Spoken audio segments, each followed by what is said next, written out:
మంచిర్యాల జిల్లా చెన్నూరు మండలంలోని బావురావుపేట గ్రామ సమీపంలో జాతీయ రహదారిపై రైతులతో కలిసి బీఆర్ఎస్ నాయకులు ఆందోళన వ్యక్తం చేశారు.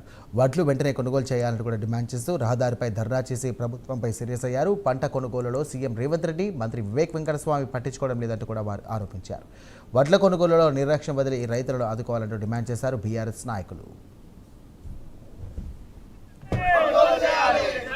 ఇప్పటి వరకు దాదాపు 5-6 సార్లు వివిధ 2-3 మండలాలలో ఈరోజు భీమారం కావచ్చు, మొన్న ఇందారం కావచ్చు, చెన్నూరు కోటపల్లి మండలాల్లో అనేక సార్ల అనేక సెంటర్ల మీద రాస్తారోకోలు ధర్నాలు చేయడం జరుగుతుంది.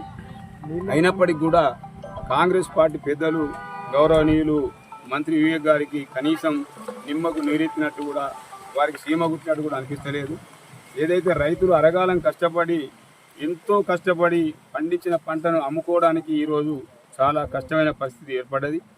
సంవత్సరం పొడుగుతో పండించిన పంట ఒక ఎత్తు అయితే ఈ వడగాలులకు ఇలాంటి ఇబ్బంది ఉన్న సమయంలో ఎంతోమంది రైతులు కళ్ళాల మీద కుక్కల మీద చనిపోయేటువంటి సందర్భాలు జరుగుతూ ఉన్నాయి.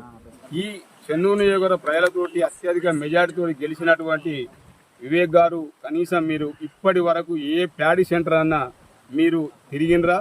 కనీసం రైతులతోటి కానీ మా ఊళ్ళు చెప్పినట్టుగా కలెక్టర్ కానీ జేసీ కానీ ఏదన్నా సెంటర్ ఇన్ఛార్జితోటి మీరు కనీసం రివ్యూ మీటింగ్ క్యాంపస్లో కానీ లేక ఎక్కడన్నా మీరు కళ్ళాలనే తిరిగినరా మిమ్మల్ని నేను సూటిగా ప్రశ్నిస్తూ ఉన్నా. ఎన్నో మీరు ఈ సందర్భంగా మీరు 3-4 టైమ్స్